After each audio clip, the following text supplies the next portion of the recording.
আপনারা মুসলমান সমাজকে নিয়ে খেলা করেছেন, এই মাতিন সাহেবকে বলছি। আবার আপনি হাতি আর ছাগলের তুলনা দিচ্ছেন। হাড়োয়া বিধানসভার তৃণমূল কংগ্রেসের প্রার্থী মুফতি আব্দুল মাতিন সাহেব ওয়াকফ আন্দোলনে তিনি ব্যাপকভাবে ভূমিকা পালন করেছিলেন, কিন্তু নির্বাচনে দাঁড়ানোর পরে তার মুখ থেকে ওয়াকফ নিয়ে বা এসআইআর নিয়ে একটি কথাও বার হচ্ছে না। কি বলবেন আপনি? দেখুন, প্রথম কথায় এক কথায় উত্তর দেওয়া, মুফতি আব্দুল মাতিন সাহেব আমার খুব হিতাকাঙ্ক্ষী মানুষ। আমি ওনাকে খুব শ্রদ্ধা করতাম। আমাদের লাইফটা ওনাদের মতো মানুষের সঙ্গে কাটিয়ে দিয়েছি, অরাজনৈতিক সংগঠনের সঙ্গে কাটিয়ে দিয়েছি। প্রচুর প্রোগ্রাম করেছে ওই মানুষের সঙ্গে।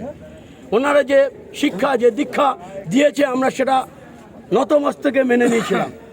ওনারা দেখিয়েছিল সাম্প্রদায়িক সম্প্রীতি যে নষ্ট হচ্ছে এই বাংলায়, এবং ধর্মীয় ভাবাবেগে আঘাত করা থেকে শুরু করে রাজ্যে শিক্ষা নেই, স্বাস্থ্য নেই, ওয়াকফ সম্পত্তি নিয়ে দীর্ঘদিন ধরে আন্দোলন করেছে ওই মানুষের সঙ্গে।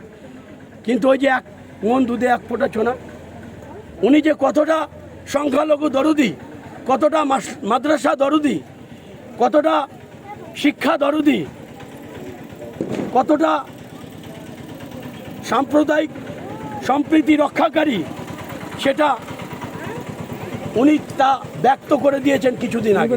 উনি বলেছিল রাজনীতি হারাম, উনি বলেছিল আমি জীবনে রাজনীতিতে যাব না।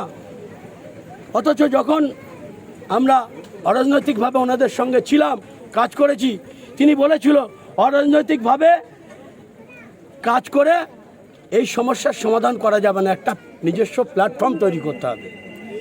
যত সংগঠন আছে সমস্ত সংগঠনকে একত্রিত করে বহু আলোচনা হয়েছে, বহু কলকাতায় যত আমাদের মিটিং রুম আছে, ভারত সভা হলে একবার বসা হয়েছিল যে একটা রাজনৈতিক প্রেক্ষাপট, ছাতা যদি না তৈরি করা হয়, ওই চেয়ারগুলো যদি দখল না করা হয়, তাহলে বাংলার মানুষের যে সমস্যা, সেই সমস্যা অরাজনৈতিকভাবে সমাধান করা যাবে না।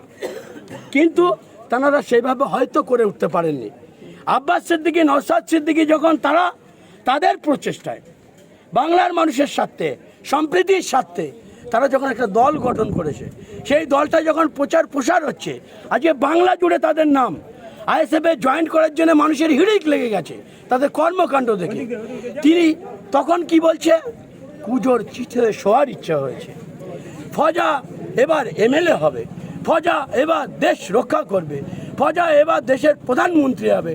এই সমস্ত কথাগুলো মুফতি আব্দুল মাতিন সাহেবের মুখ থেকে কখনোই আমি আশা করিনি।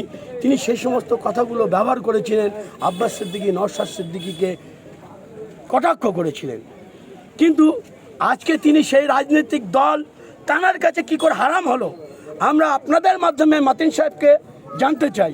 এবং তিনি বলেছিল রাজনীতিতে কোনো দিনই আমি আসবো না, তাহলে কেন তিনি আসলেন?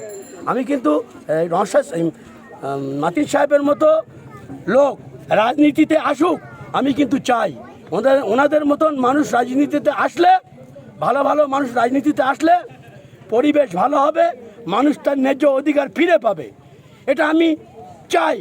কিন্তু তিনি এমন একটা দল চুজ করেছে, এমন একটা দলের সঙ্গে গেছে যে কিনা সাম্প্রদায়িক মনোবৃত্তি নিয়ে চলে। এই মুখ্যমন্ত্রী মমতা বন্দ্যোপাধ্যায়, যিনি বলেছিল কোরআন শেষ হয়ে যাবে, যিনি বলেছিল গীতা শেষ হয়ে যাবে, যিনি বলেছিল বাইবেল শেষ হয়ে যাবে, আপনাদের মাধ্যমে মাতিন সাহেবকে বলতে চাই, বুকে হাত দিয়ে বলেন তো, আপনি তো একজন মুফতি, কোরআন শেষ হয়ে যাবে?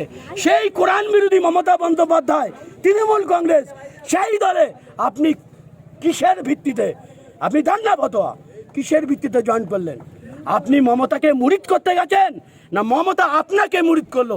আপনি জানান এই বাংলার মানুষকে। আমি জানতে চাই, রফিক জানতে চাই, আপনারা মুসলমান সমাজকে নিয়ে খেলা করেছেন, এই মাতিন সাহেবকে বলছি।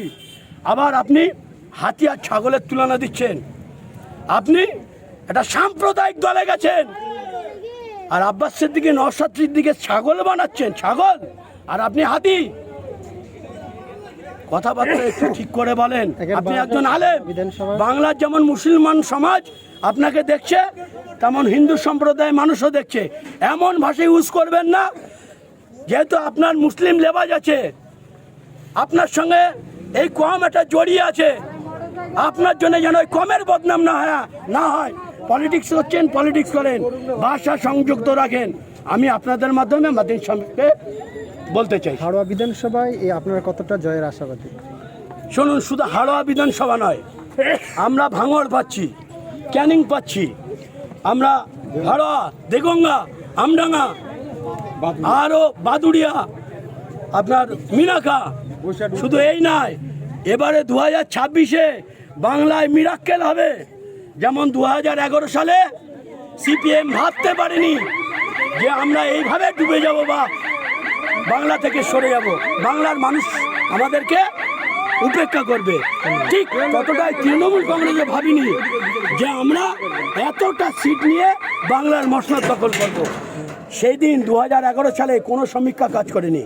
ঠিক এই 2026-এ 29 তারিখ, 4 তারিখের পরে সবাই জানবে বাংলার মানুষ বাংলায় মিরাক্কেল হয়েছে। তৃণমূল, বিজেপি, এই বিজেপি সাম্প্রদায়িক দল, তার সহযোগী তৃণমূল তুলোর মতো উড়িয়ে দেবে বাংলার মুসলিম সমাজ, নারী সমাজ, হিন্দু সমাজ, সমস্ত শুভবুদ্ধি মানুষ বিজেপি আর তৃণমূলকে তুলোর মতো উড়িয়ে দেবে, বাংলা ছাড়া করে দেবে। 4 তারিখের পরে দেখে নেবেন, মিরাক্কেল হবে এই বাংলা। ধন্যবাদ। আপনার নাম পরিচয়? আমার নাম মোহাম্মদ রফিকুল ইসলাম, ইন্ডিয়ান সেকুলার ফ্রন্টের।